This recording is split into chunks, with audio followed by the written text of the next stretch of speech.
Welcome back to Gratcast.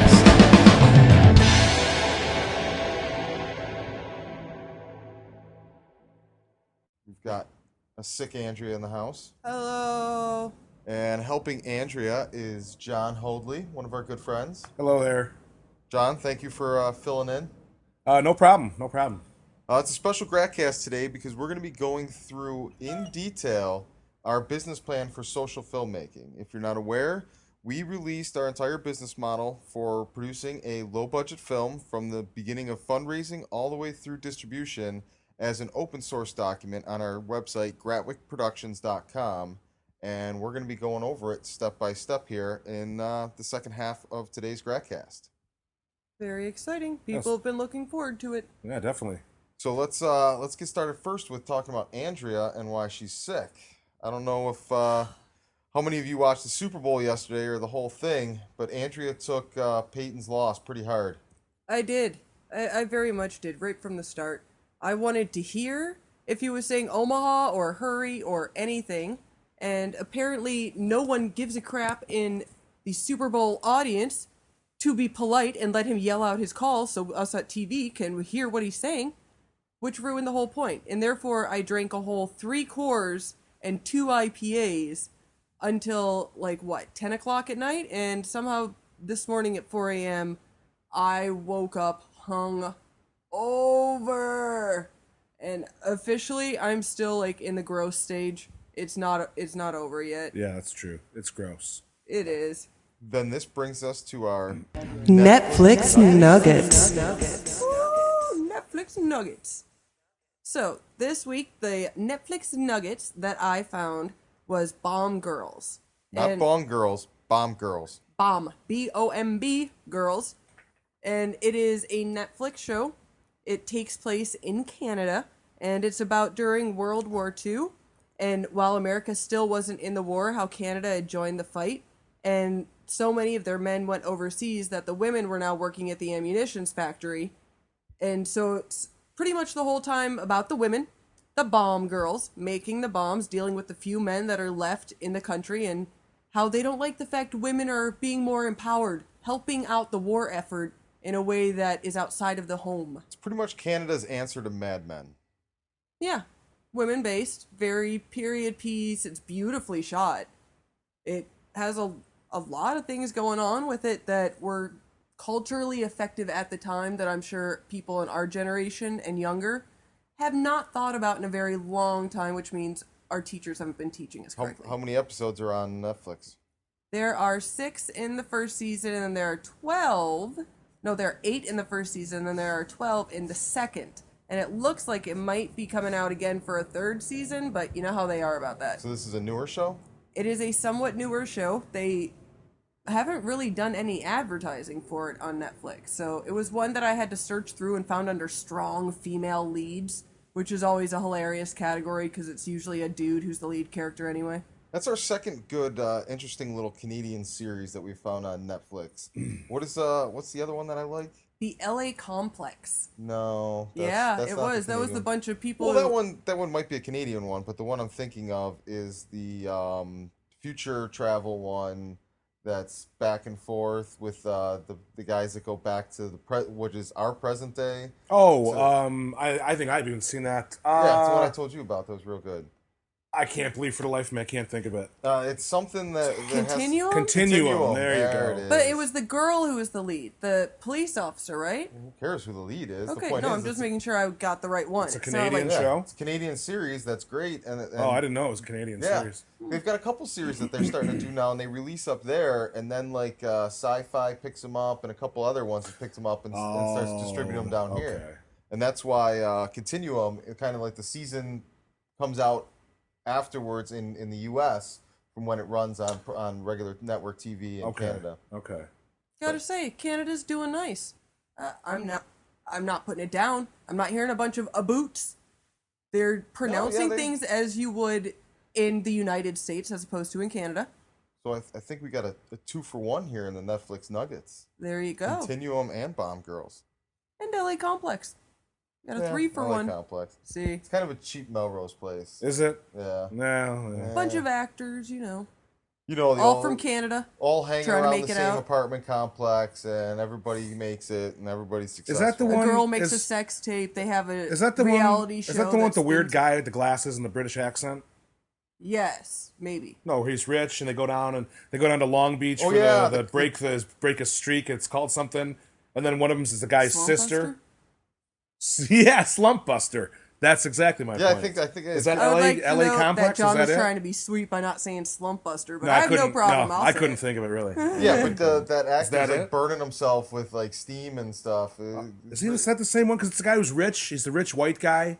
He's got the glasses. The British actor. Yeah. I thought he was Australian. Maybe he's Australian. I don't know. Yeah. But then, because in one episode I saw, it's where the guys are like fixing his house, and then they go down to Long Beach, and that's the same series. That's a Canadian series. Oh no! I could be know thinking of which something one. else. Yeah, I know what I'm you're like, thinking of because something in our else. show, he has a new house that everyone comes over and checks. No, he's thinking of the one with the tall, skinny dude. Yeah, the tall, that's skinny, on HBO, blonde dude. The HBO show. I don't even know what that is. What's The lucky girls or lucky. Didn't you say it was like the Entourage for nerds or something? Yeah. Oh, that's the HBO no. show. So that's something I will have to track down, everybody, and that will be our Netflix nugget for next week. So the mystery show with the guy who is on. That's an HBO show. Oh, I thought it was another one that guy was in. Never mind. Everyone Hello Ladies. That's what it's called. Is it? Yeah, I don't on know. HBO. Yeah, it's Hello Ladies. I only saw one episode. Yeah, that was all right. It was all right. Yeah. So Netflix nuggets, 2 for 1 with a bunch of extras tossed in. And that Always brings us good. to our my favorite part of Gratcast now Always. is our Madden moments. Dun dun dun. And due to Andrea's disappointment and just utter coma over what happened with It Peyton makes Manning, life not worth living. That's all I'm saying. I had to do the voiceovers today for the Madden moments. Ooh. So let me get you caught up on what happened in weeks 5 through 8 of our Madden franchise. Now that you're all caught up on the 2019 Madden season, and we're just a little over halfway through the season, and there's a quarterback controversy, so it's a good time to get ready for the playoff run.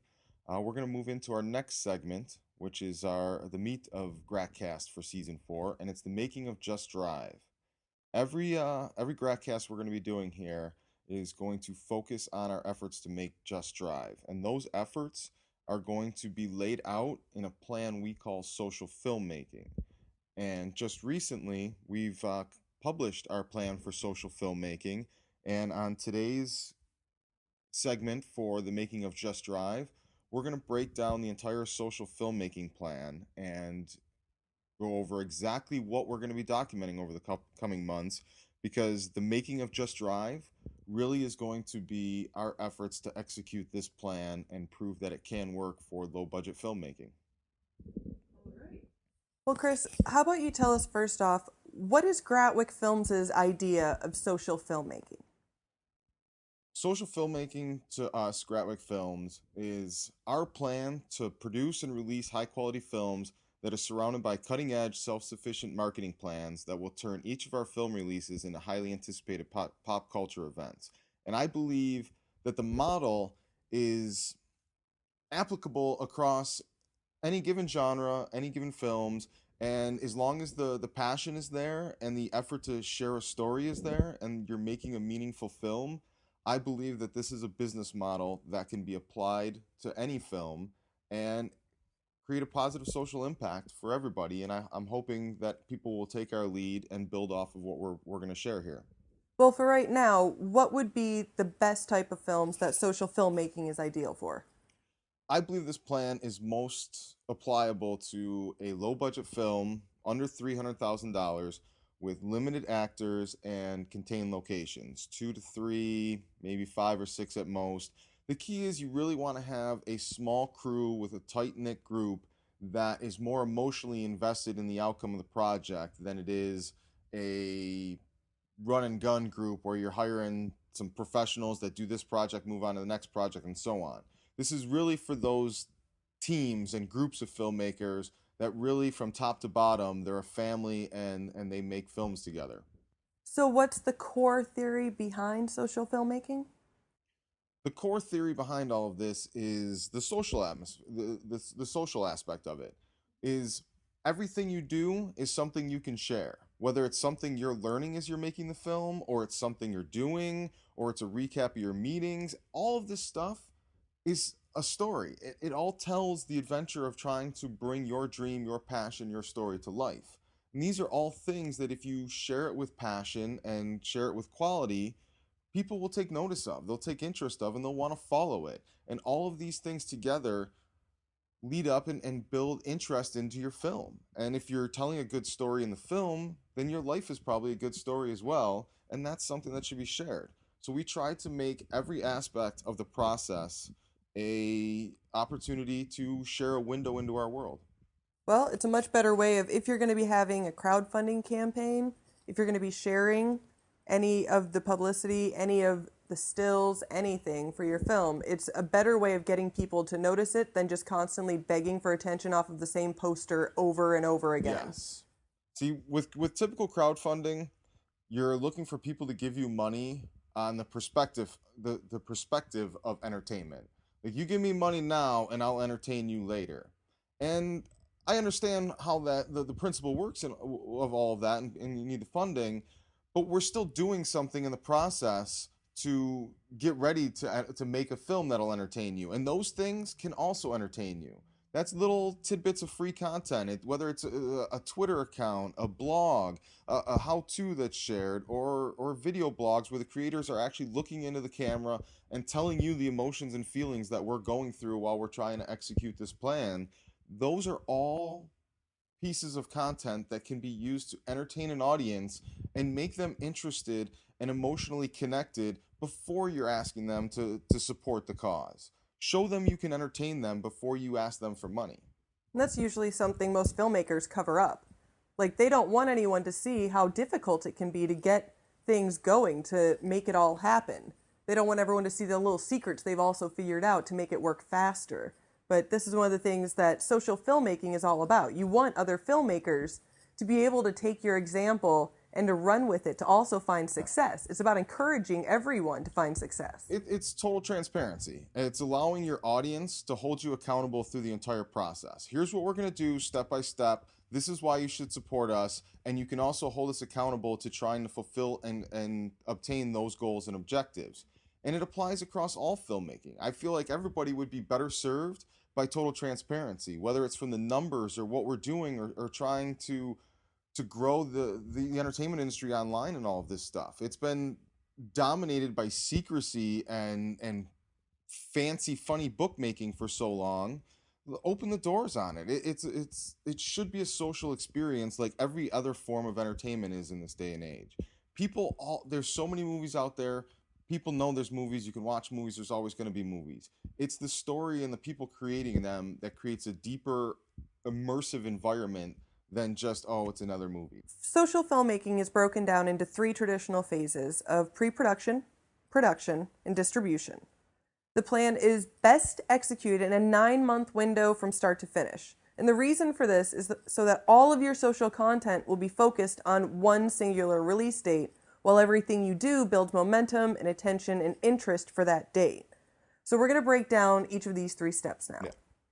Really, what you're looking to do here is start small and get a ball rolling and allow it to feed on itself and build momentum as you're going. So you're constantly moving towards a hard date and a hard release date, and people can focus on it, they can get excited about it, and you can build momentum towards it and allow every step of the way, everything you're doing is all feeding towards that ultimate goal, that ultimate release date. Here's when the film's going to be out, and all your content along the way pushes and guides people and funnels your traffic into awareness about your release date. Now, we can't necessarily guarantee that you'll fund your movie through this method, but you will be able to provide a plan to generate revenue during the entire pre-production process through your free content. The key to the financial benefits of this project or this business model, and let's be honest, if it's not financially viable, it's not going to work. And most people don't start with any money, so it has to be able to generate money from beginning to end. And every step of the social filmmaking business model is designed to generate traffic, generate awareness, and generate revenue. whether it's through pre-sales, reserving theater tickets, ad revenue. There's all different ways that are built in, so all of your efforts are coming full circle and either generating a revenue or generating awareness and feeding the opposite one. So financing is obviously the most difficult part of any production.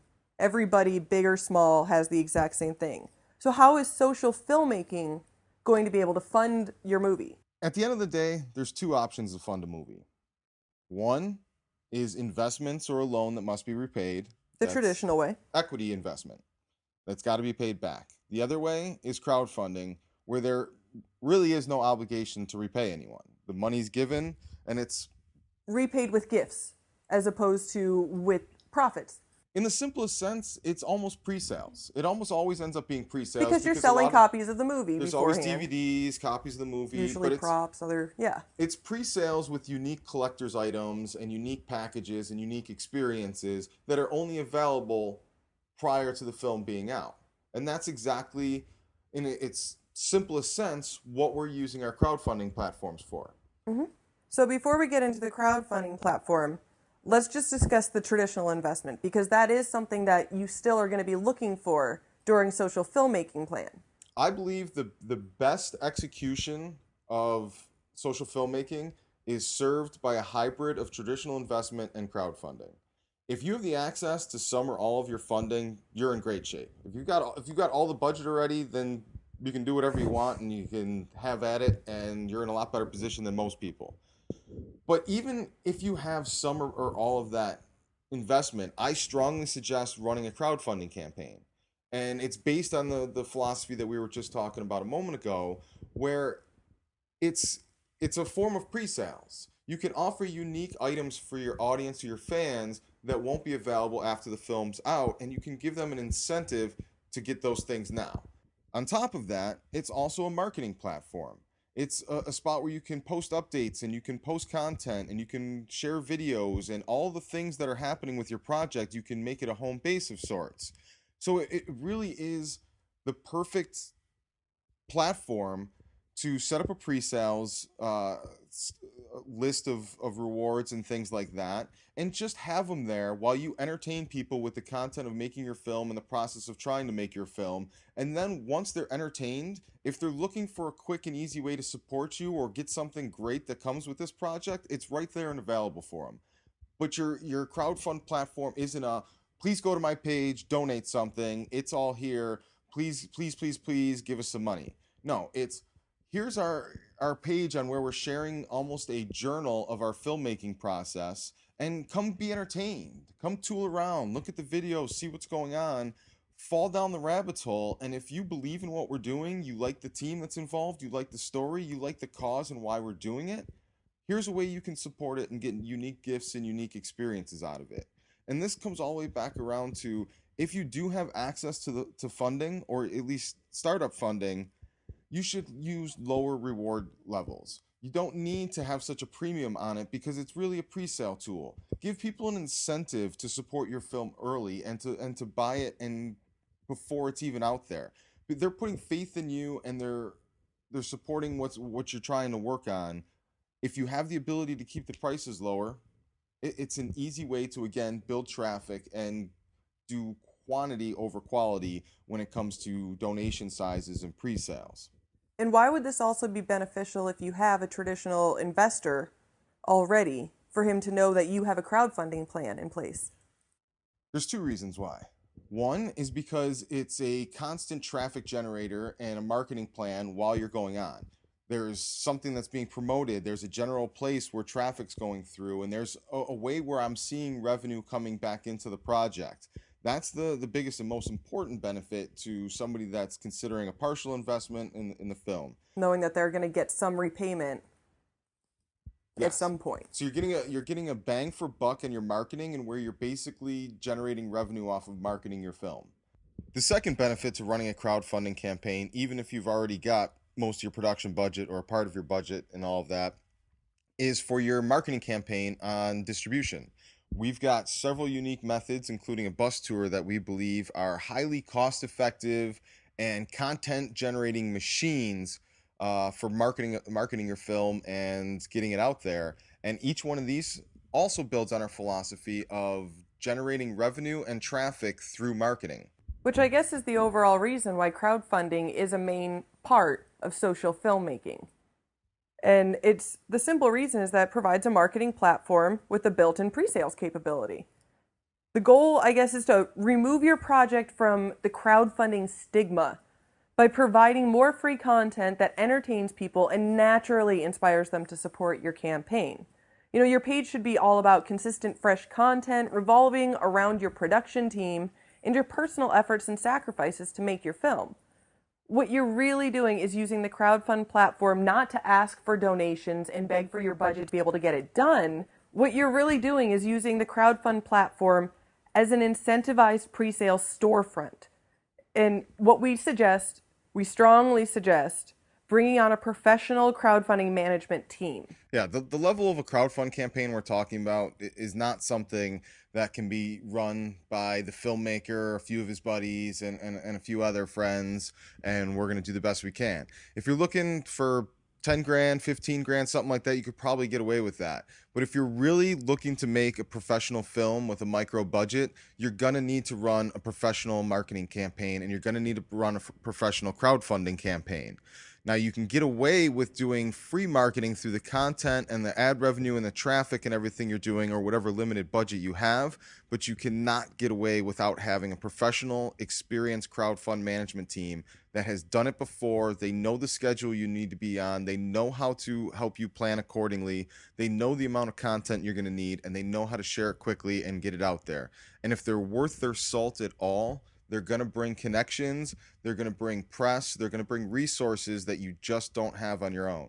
And if you do have a small portion of your budget, if you already have an investor on board and have explained this whole social filmmaking plan to them clearly and how you're going to use it for your own resources, you could use a part of that budget, ideally, we would say $30,000, to be able to throw a launch party, to do actual advertising and bring on a small labor force to really explode your launch date, to explode your whole plan. Yeah, a launch party, if you can pull off a launch party on a big scale, it's a great way to kick off your campaign with a good boost, especially if you're in the Los Angeles area, an area where you can get some celebrities to attend, anything like that. And another way to expand upon a launch party and your crowdfund campaign overall is the other half of the social filmmaking.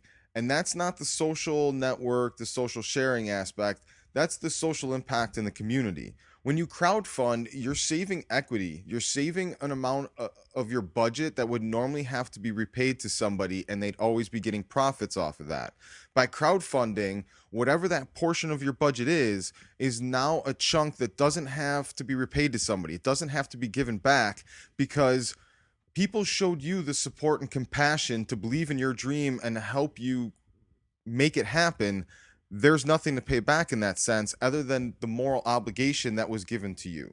Now that you have the freedom provided by this extra equity, you can do things that aren't normally viable in a traditional film business model. You can give the entire cast and crew, which should be a small, tight-knit group of friends and family anyway, you can give everybody a piece of the success of the film and truly make it our film instead of your film or his film or her film. The other thing you can do with it is you can partner with a charity organization. Even if you just give a small percentage of every bit of revenue the film makes to that charity, it's a win-win situation for both of you. You can work together to create brand awareness for your company, for your film, and for the charity, while at the same time creating more traffic for the film, more press, more awareness, and more positive social impact by everything you're doing. And on top of that, by partnering with a charity, it opens doors for casting. Yes.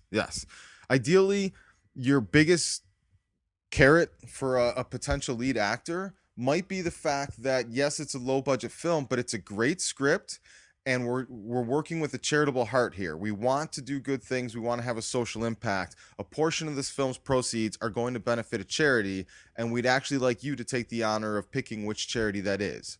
Maybe they've got their own charity. Maybe they have a personal charity. Maybe they've got a favorite charity. But it's just a way to make them more emotionally invested in the project as well. And nowadays, almost every celebrity has at least some charity they have helped support. Yeah, I've thought this all along, and it's really a reason why I insist on all of our projects. We've tried to do this up to this point, and we've insisted on it in every attempt to go forward with what we're doing, is that it involves a charity aspect. I mean, at the end of the day, this industry, when you make something good and you make something profitable, the amount of money we're talking about is so ridiculously absurd. There's no reason that a little slice of it can't benefit somebody else, especially if it's really coming back around and benefiting you as well. You're getting press out of it. You're helping grow your audience. You're helping build an emotional attachment to your project and what you're doing. And there's all these positive things that business wise you're getting out of partnering with a charity. There's no reason that you can't slice off a little and give back. It's paying it forward is what it is. We're saying thank you for everyone else, and we'd like to help support all of them. And I personally feel if you crowdfund something, you have a moral obligation to pay that goodwill forward when you reach success because of that goodwill. So how are we going to cast this movie in the world of social filmmaking? Well, before you start your crowdfund campaign, you're going to try and attach a couple supporting actors who already have an established audience. Now, they don't need to be the celebrities yet. What you want is someone who's somewhat established, has a bit of a following, people know who they are. They don't have to know their name, but they can at least know their face. And you want to try and get these recognizable names involved in your campaign and your project so that it brings more credibility and traffic. So before you even have your crowdfund campaign, these are the people that you're going to want to go to with your awesome script, with your amazing role that they're not going to be offered any other time, and the fact that you should be able to have this be a small time commitment. Let me interject here by saying if you're expecting social filmmaking to be the silver bullet for your little niche film that has a very, very small target audience, it's just not going to be the answer. This is designed to magnify quality.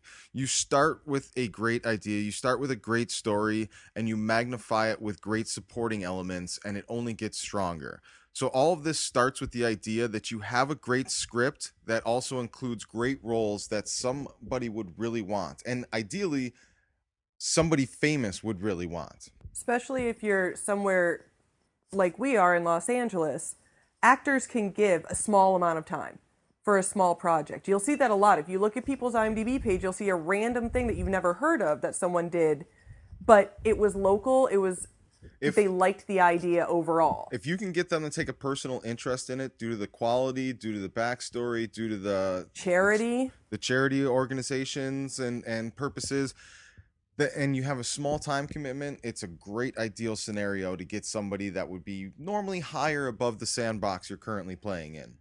But there's also the idea that you could suggest YouTube creators, musicians, maybe some character actors like you've already seen on TV, people you recognize a lot but you don't know their name right offhand. Yeah. Anyone who has a somewhat large social presence but hasn't reached that upper echelon of fame where you got to call William Morris to get a hold of him. The key thing here is at this point, you're looking for people that like the story enough and believe in what you're trying to do enough that they're willing to come on board and attach their name before the crowdfunding campaign.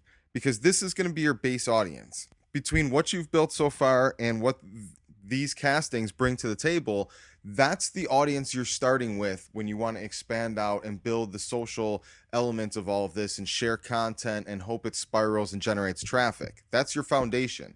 So the supporting actors that you can bring in that bring a substantial following, whether it's on Twitter or YouTube or Facebook, anywhere that they have an audience already established, and that's what you want to target for these people that you're bringing on at this stage. Even if it's a co-production with them or possibly even a producer credit, there's no price tag you can put on the value of having some sort of audience established before you launch a crowdfunding campaign. And the best way to do that, especially if you're running a professional campaign, is to have at least one or two names that vouch for the project, that say, yes, this is professional. Yes, this is going to be a great story. So much so, I want to be involved before the money's even there. That's what you're looking for. And another approach you can consider is a YouTube partnership. Now, with a YouTube partnership, it can be a co-production partnership, but you want it to be with an established YouTube channel. And here's the reason why.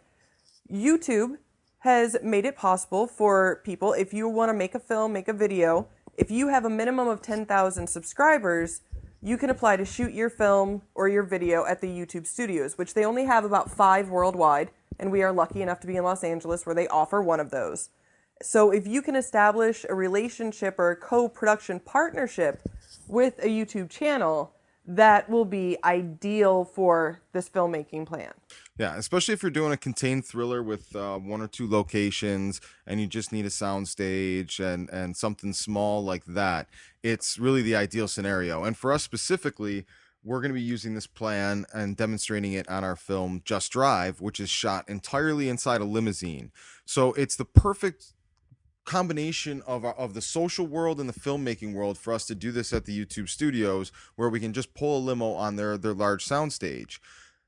All the creative content, all the behind the scenes, all the free stuff, the videos and entertainment that we want to provide surrounding the making of this film would only be magnified and more beneficial by being at YouTube, which is primarily where we'd be sharing all of this stuff once it comes out anyway. So it'd be across all of our YouTube channels. We can have all of this content that we're shooting and designing behind the scenes. From a producer standpoint, another benefit to shooting at YouTube Studios is that we can get all the additional free content that we want to put on the YouTube channel, on the crowdfunding campaign.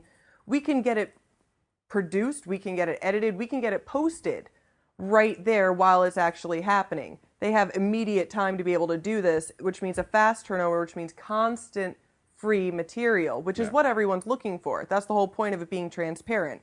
And once you're on the YouTube Studios, that's what everyone wants to see. They want to see how it all is working in there. That's part of the excitement, is doing something people haven't been able to see so far. Yeah, it does add a whole extra element to the storytelling aspect of it and the neatness of it, of doing it at the YouTube studios.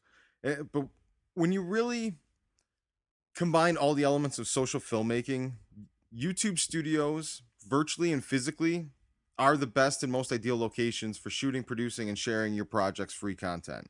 It's the way to go. You can make the film, make the content, and all release it on the same place.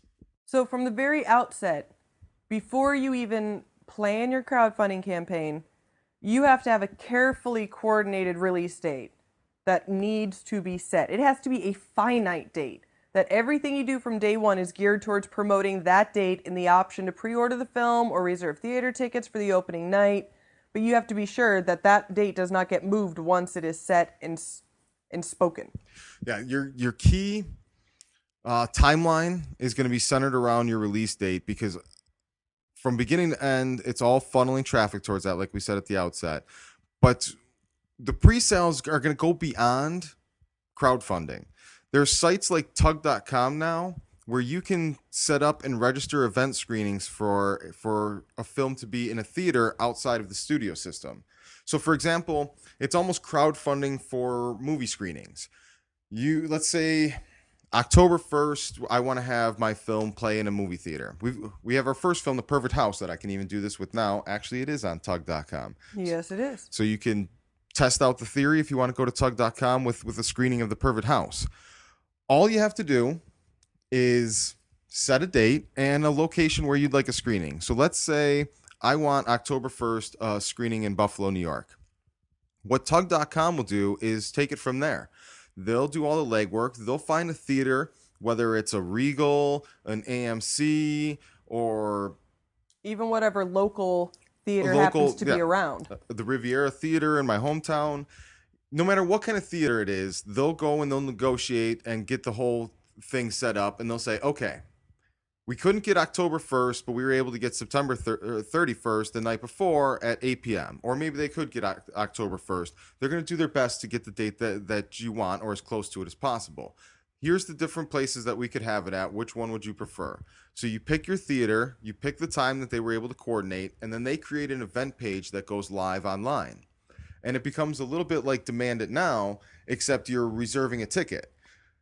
And you don't have to pay for it in advance. They're all charged as soon as the minimum amount hits, and each screening has a minimum number of seats that have to be reserved before the tickets are charged and the event is live, and then tickets are sold up until the event of the screening or at the door like a normal theater screening. But there's no upfront cost. There's no upfront setup. There's none of these things that happen. If from what we've seen, our examples and all of that, it's usually between 30 to 40 tickets is the usual number that it has to hit for the show to go off. And it's $10 a ticket.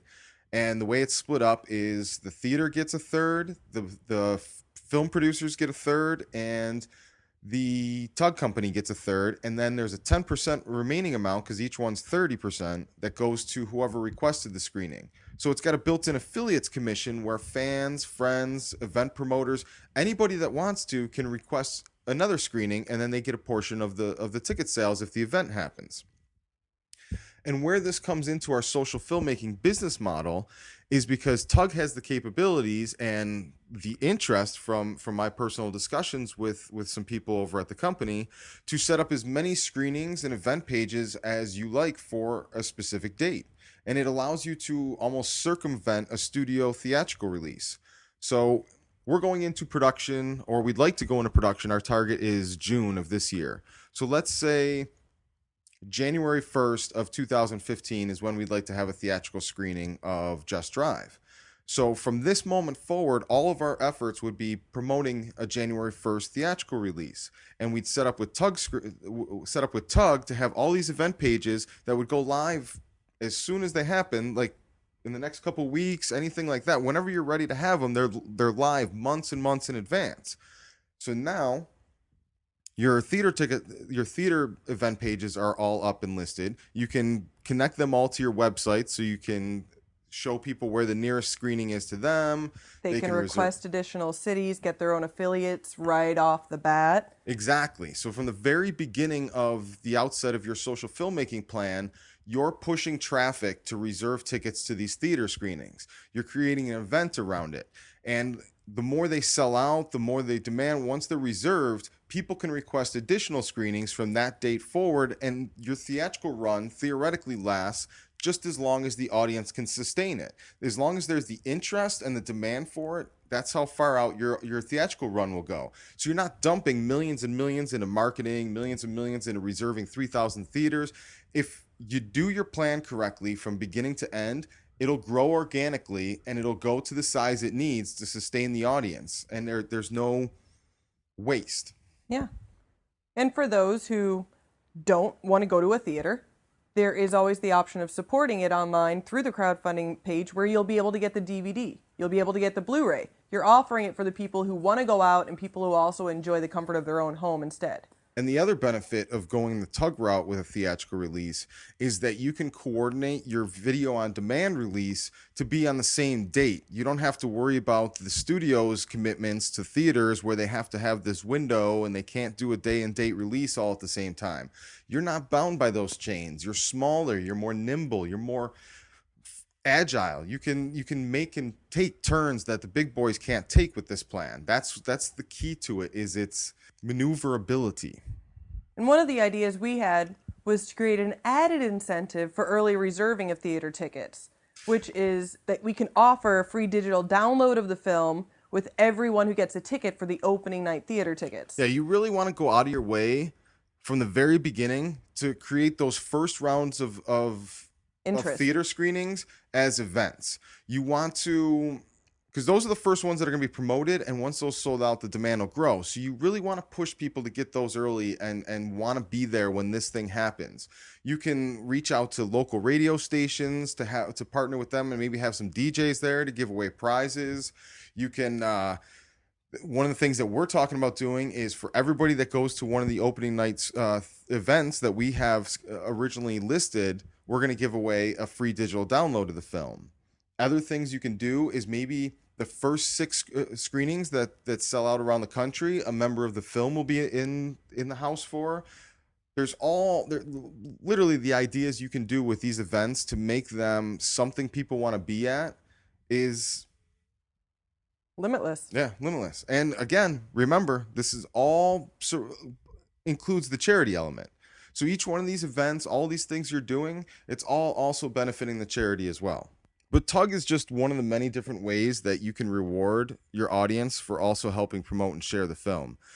This is probably a good time to note another overall theme in the social filmmaking plan, which is including as many affiliate programs and affiliate platforms as possible.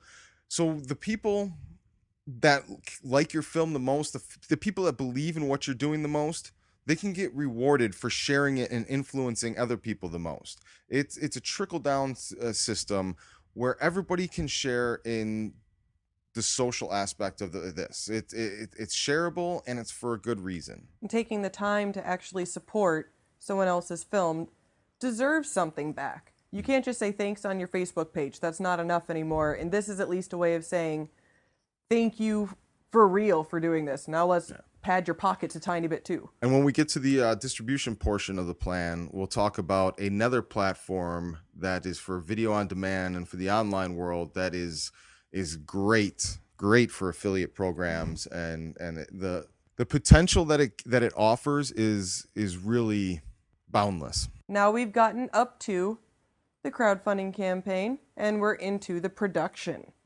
Yes. At this point, you either have your budget or you've crowdfunded just enough to get through production, which if you're lucky enough to be doing at YouTube Studios, that means you need money for your crew, your cast, your set, food, insurance. And yes, you will need insurance for YouTube. They let you use the equipment, but you still have to have insurance to cover theirs. Here's a fun tip to reduce the cost of your budget. Do not get brand new director's chairs. They cost $12,000. Very ridiculous. You can make them yourself. Go to Michael's. Yeah. No director chairs. If you hit the campaign out of the park and you're riding a runaway train, then woohoo, great. If you didn't, if you just have enough to get through production, you should be running another campaign during your production. You want an open goal campaign that's simply a continuation of pre-sales and marketing, but it's also your chance to continue adding more free content. Yeah, the production experience provides you the perfect opportunity to increase the quality and quantity of your content that you're sharing. Consider adding things like a live web stream wrap-up show from your set each night, sneak peeks, stills, cast and crew interviews, mini documentaries, and anything else you can dream up. The sky is the limit with the free content that you can share while you're making a movie.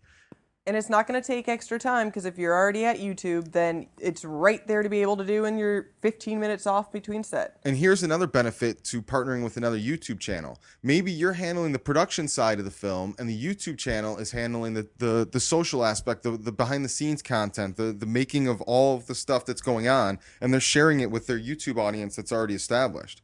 With a live wrap-up show, you could even have an established YouTube celebrity hosting the show.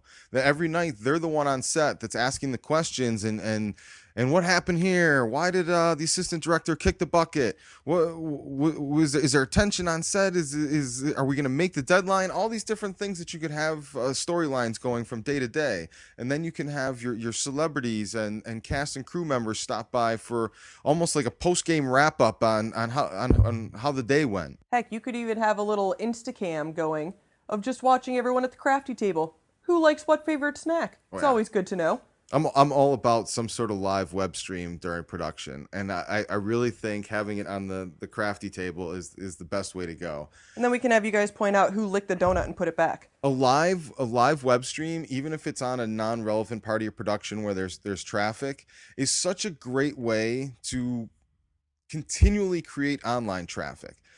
There's so many times when I've been hypnotized by a live web stream, even when there's nothing going on. Like a lot of the new stadiums that are being built, they usually post on like a skyscraper nearby, a live web feed, and you can sit there online and just watch the bulldozers go back and forth and the cranes move around. And it's really cheap entertainment. And what better way to have more cheap, free entertainment than a live web stream of who's grabbing the most peanut butter pretzels and eating them all? So by this point, you are finishing up your production. Your second crowdfunding campaign should just be finishing, which don't forget that also includes your charity.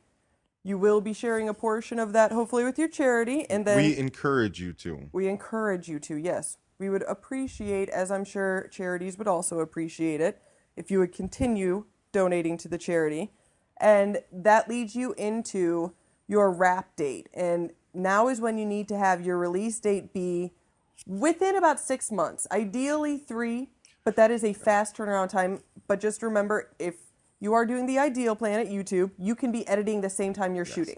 Yeah, that the 3 months after you wrap production is really the ideal target date, but you don't want to go farther than 6 months. And a key way to making that happen is definitely starting the editing process while you're still shooting.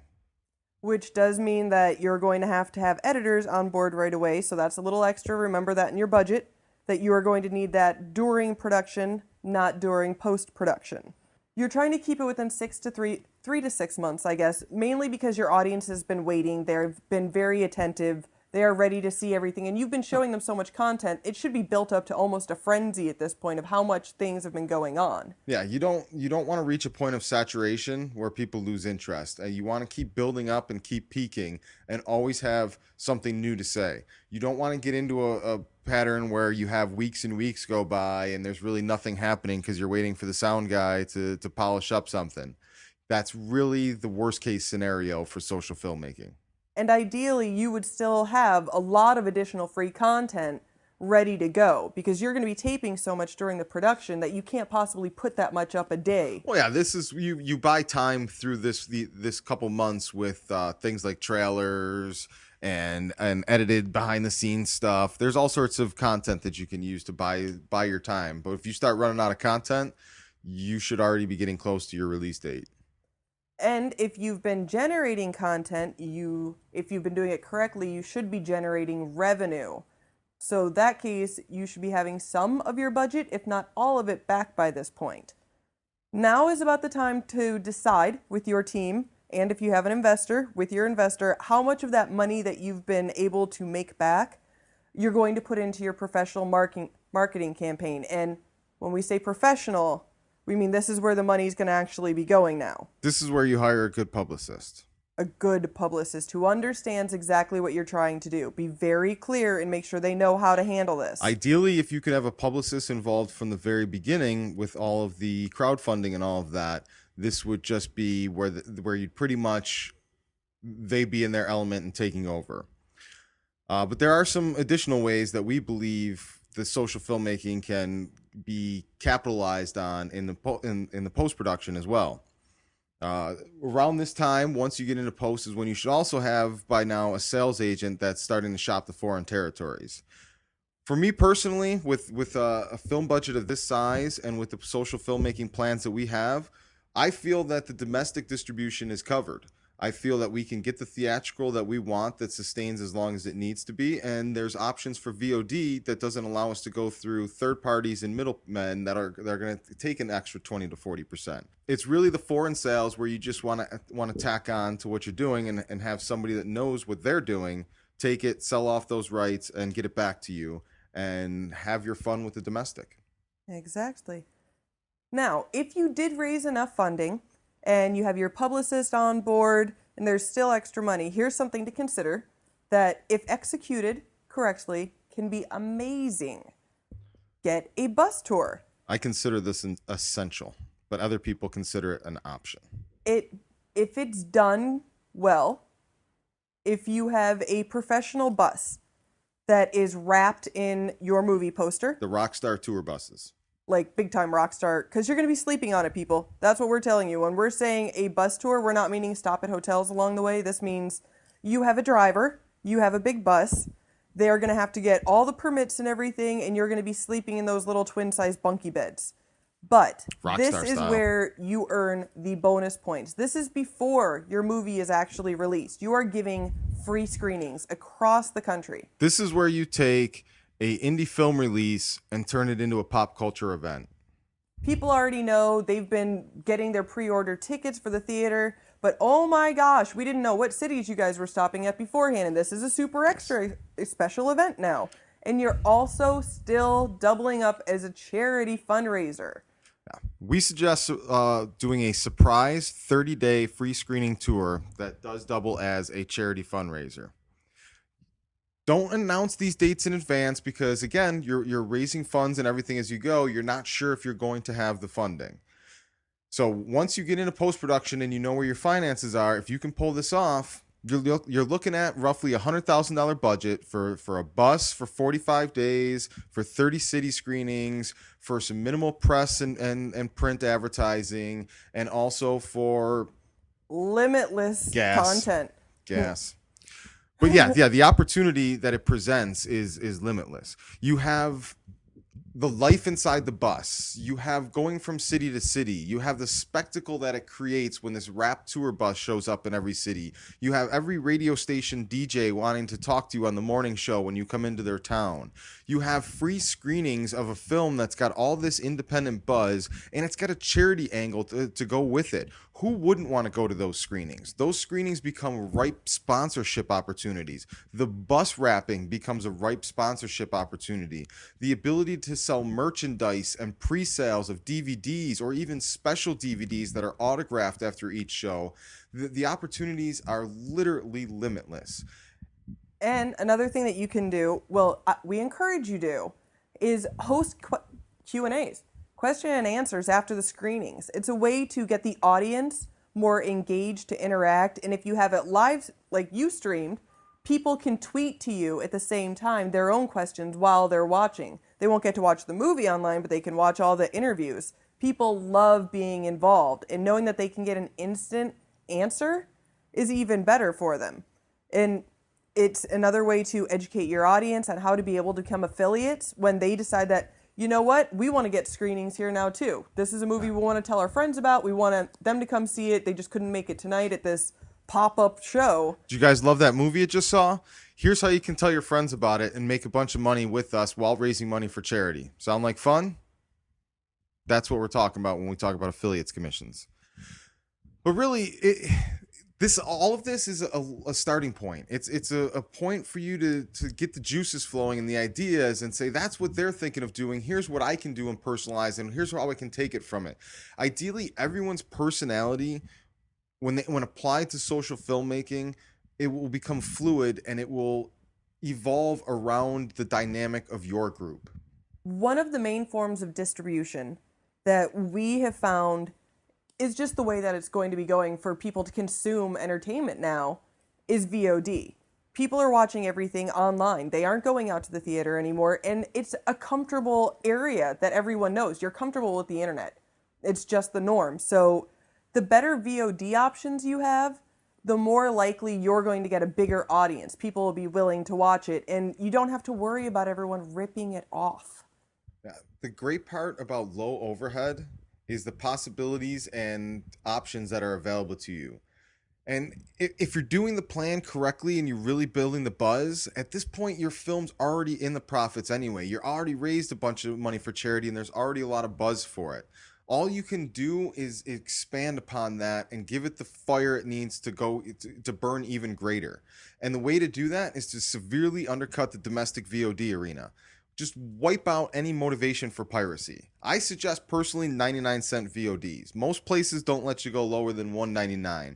But if you ask me, 99-cent VODs is the sweet spot for killing piracy. Because honestly, why am I going to go hunt down some spammy link, sort through the ones that work and don't work, watch some jackass that gets up in the middle of the theater and and his shadow walks by like I'm watching Mystery Theater 3000 and all the other crap that comes with a piracy version, when I can just pay 99 cents, have it sound good, have it look good, have it on my screen in full HD, and not deal with all the bullshit that comes with surfing on those suspicious sites that can have viruses. Yeah, it kills any motivation for piracy. And the perfect platforms, there's two perfect platforms to do this. The first one is my favorite platform that's out there. And I really don't think it's been used to its full potential yet, and I'm hoping we're going to be one of the first to do that. The platform's called Distrify, and really what it is it allows you to embed a trailer, like a video trailer, on any site that you could normally share a YouTube video, except besides just playing that trailer, you can buy VODs that you can watch instantly in that window, whether it's the film, behind-the-scenes contents, other movies by the production company, or you can buy merchandise. You can buy the DVD, you can buy t-shirt packages, you can buy anything. Posters. Anything you would sell in an online store, you can put into the storefront.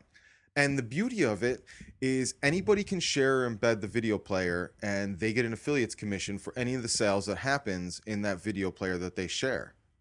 And they don't have to even leave the original page. It doesn't pop you out to a whole nother page where you're lost suddenly. That's a major bonus.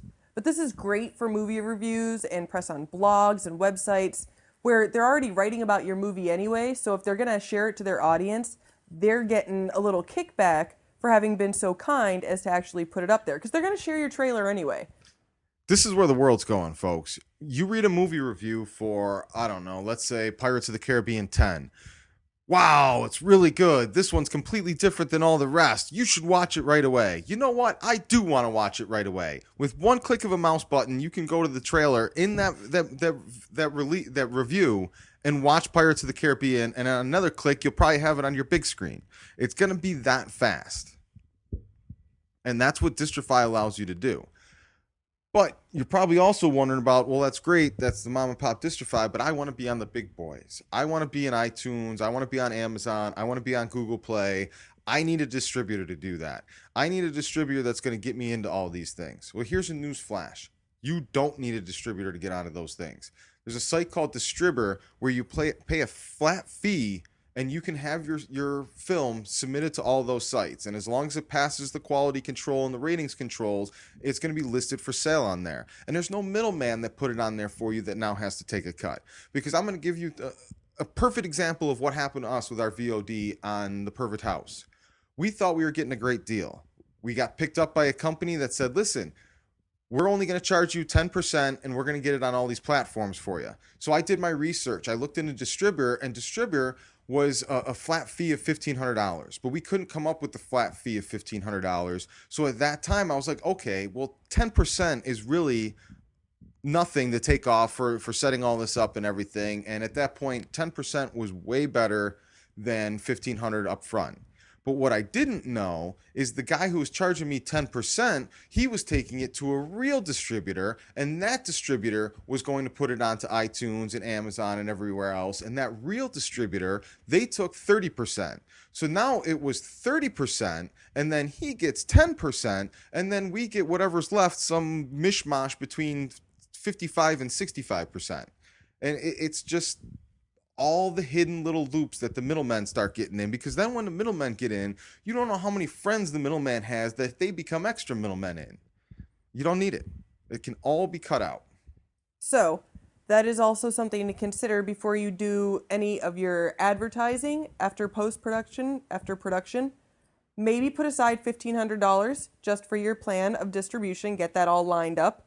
But remember, you're going to have your film completely edited, everything all done before they can actually submit it. And keep in mind here, you're probably saying to yourself, great, yeah, you can do all that, you can submit it to all that, but who's going to advertise the film? How's it going to be promoted? Okay, if you're thinking that at that point, you need to go back to the beginning and listen to the whole social filmmaking plan again. But more importantly, you need to realize they're not going to do that for you either. No, they will not. They're not going to do anything. They may say they will. They may throw some posters out there. They may make a new poster for you, but they're not going to really promote shit unless they aren't going to share it. Unless you're the one in the million. So you're not gaining anything by going that route. You're just losing. You're just watering down the whole system. Yeah. And again, the whole social filmmaking premise is that everything you've done leading up to this moment has been marketing, has been advertising, has been giving real value. Has been hands-on. Let me give you a perfect example. When you're starting a blog, people start blogs, there's all these different advices, and the biggest advice they give is give meaningful content. So if a person can start a blog and get hundreds of thousands of followers reading that blog because they're just giving valuable information that's meaningful and people can use, and it's being shared and it's viral. Okay, so what if your blog was about filmmaking, was about your movie, was about all these things, and you're giving away valuable content? Now, just like a blog that grew a couple 100,000 followers, you can grow a couple hundred followers to your story without paying for them, without begging for them, without spamming for them. It becomes organic, it becomes sincere, and it becomes meaningful. And that is the most explosive viral ingredients that there are. There is something about that. Everyone likes to watch real. They don't want to see what's set up. They want to know the story behind. They want to see a little bit of the pain, of the reality, of even the excitement and the happiness. Like when you feel frustrated, everyone wants to see that, yeah, it's not easy for you either. Good, good. But when you're having an awesome time, people are happy for you. They've seen the whole adventure.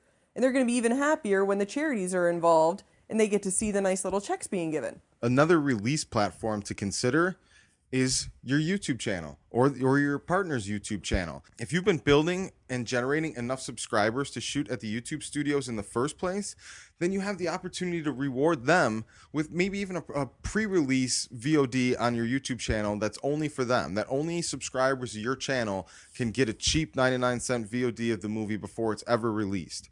And you can do that with a YouTube channel that has enough subscribers. And if you're putting up all your free content anyway on YouTube, that's where one of the places you should have is a platform. That shouldn't be an, oh my God, I can't believe I forgot that. Get that set up right away. Who's going to be the most interested in buying and watching your movie than all the people that have subscribed and been watching your free content all along? Exactly. It's really the perfect place. Just like 3 or 4 years ago, Facebook was where everything was going, as the perfect place. When it comes to video content, YouTube's becoming an all-in-one place that really you don't need to go anywhere else. And make sure that you do include on your crowdfunding pages for your campaigns where people can continue to watch and they can find your shows. Don't forget about them once you're done with production and on the tour. That's another thing, is follow up with all your backers. Make sure they know that you appreciate their support and that their presents are on the way. So if you guys, in conclusion here, if you take away anything from the social filmmaking plan, understand that the most important element of this is a compact, efficient, and extremely coordinated schedule. It's absolutely imperative to the plan. Each stage must build on the momentum from the previous stage. And if you're not producing content and you're not sharing the story, you're just not going to be able to do that. It's not going to build momentum, and you're not going to be able to build on that momentum. And it's just not social filmmaking if you're not sharing it all. No. So there you go.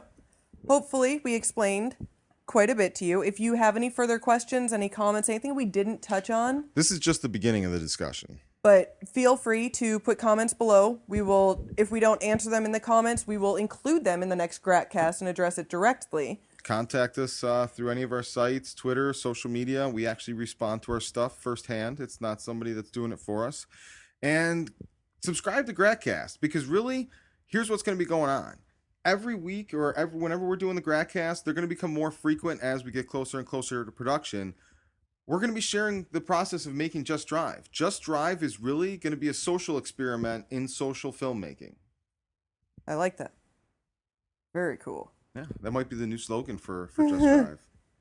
But if you're watching the YouTube version of this Gratcast, subscribe to our channel. Help us get the numbers. If you're a YouTube channel that might be interested in partnering with us, please contact us. From this point forward, now that the plan is out there and it's public, we're going to be documenting our efforts to execute the plan. And where that starts is I'm going to be working on the YouTube angle, as we described, either the 10,000 subscribers or the partnership with an established YouTube channel as a co-production. And I will be working on getting our cast, getting them attached, getting the interest that we think we will get, and I'm pretty sure it won't be that bad. Andrea is going to be targeting our 2 very specific supporting actors, and we're going to try and get them on board before everything moves forward. So in an ideal sense, where we are right now is we need a YouTube partner, and we need to get 1 or 2 of our supporting actors so we can move on to the next stage of the social filmmaking plan, which is launching our crowdfunding campaign. In an ideal scenario, we'd like to do our campaign in April and shoot our film in June and then release it by the end of the year. That's the schedule we're working towards at this point, because quite honestly, I think Just Drive can win Sundance, and I'd like to make the Sundance submission deadline this year. Isn't that September? Yes, it is. Wow, you see that, guys? He went from 3 months down to 2. So don't forget to check out Gratwick Productions, which is right now where it's home base of our journal to make Just Drive. We've got some video blogs. Andrea has her Andrea's Angst, where she's going to be talking about the casting process and her angst over casting. And I have Lucid Intentions, which is my weekly video blog, where I'll be talking about the business side of it and our execution of social filmmaking. And then we also have some how-tos, some weekly journals, our Madden moments. And any other stuff we come up with along the way. It's all going to be on the website. Thanks so much. If you have any questions, you know where to go. Welcome to the era of social filmmaking.